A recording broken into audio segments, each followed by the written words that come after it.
Hello everyone, Deacon Vincent again, and welcome to my Sunday homily series. This is second Sunday in Ordinary Time, Year A. Dear brothers and sisters in Christ, there is a true story from a Nazi concentration camp in 1941. In 1941, one prisoner managed to escape. To punish the others, the court ordered that 10 men be chosen at random to be locked in an underground bunker and starved to death. As the court walked along the line and pointed to each man, cries and sobs were heard everywhere.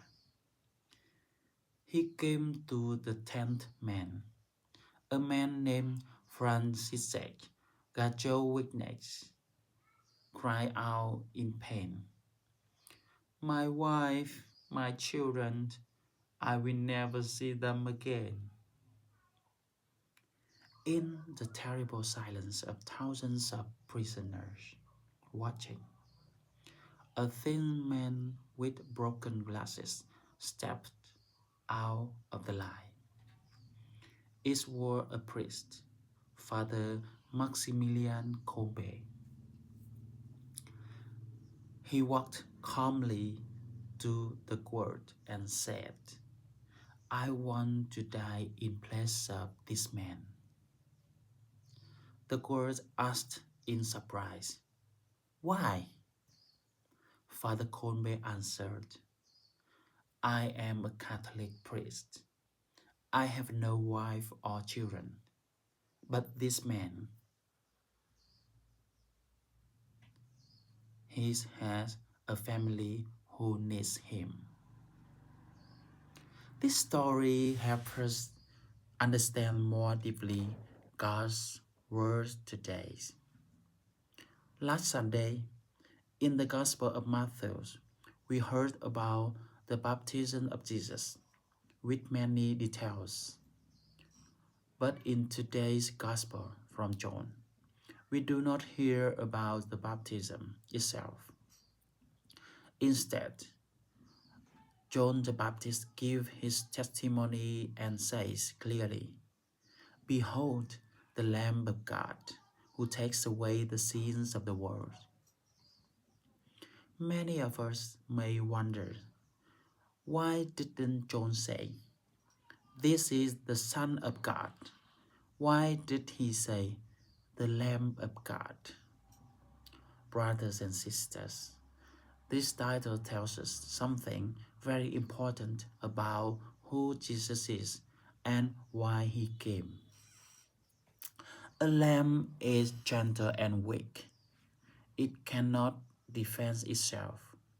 Jesus did not come with political power or great glory. He came quietly and humbly. Many people did not recognize him.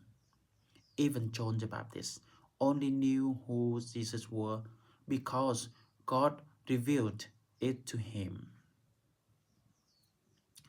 Jesus did not come to force people to follow him. He came to win hearts through love. He accepted being misunderstood, rejected, hurt, and finally crucified. As the Lamb of God, Jesus belongs completely to the Father. He trusts the Father and obeys his will fully. The mission of the Lamb of God is to take away the sins of the world. Sin separates us from God. It empties our life of meaning and leads to spiritual death.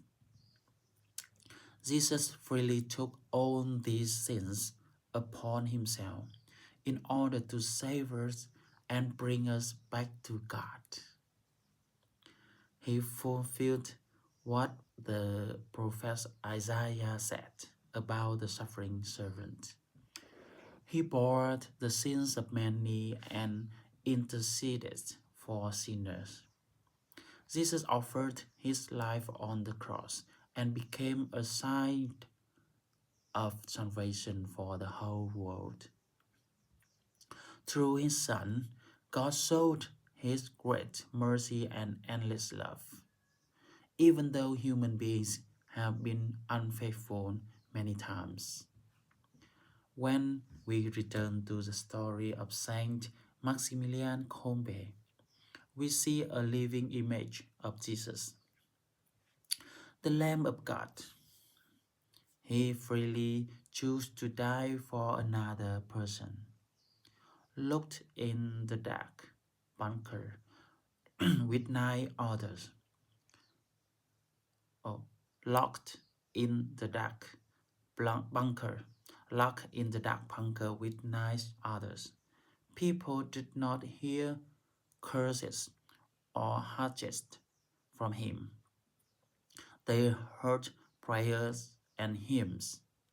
After 2 weeks of hunger and suffering, he died on August 14th, 1941. Today, God's word invites us to believe deeply that Jesus is truly the Son of God, the Lamb of God, who takes away our sins so that we can be reconciled with the Father. Through this, we see how great God's love is. He does not hold He does not hold our sins against us. He does not reject us because of our weakness or failures. He is patient, loving, and always calling us to return to Him. One of the most practical ways to answer this love is to live with love and forgiveness toward the people around us. There is a saying in my culture, no one is perfect. All of us have limits, weaknesses, and faults. That is why we need to understand one another, support one another, and be patient with one another. When we do this, we are carrying each other's burdens. We are sharing a small part of each other's crosses.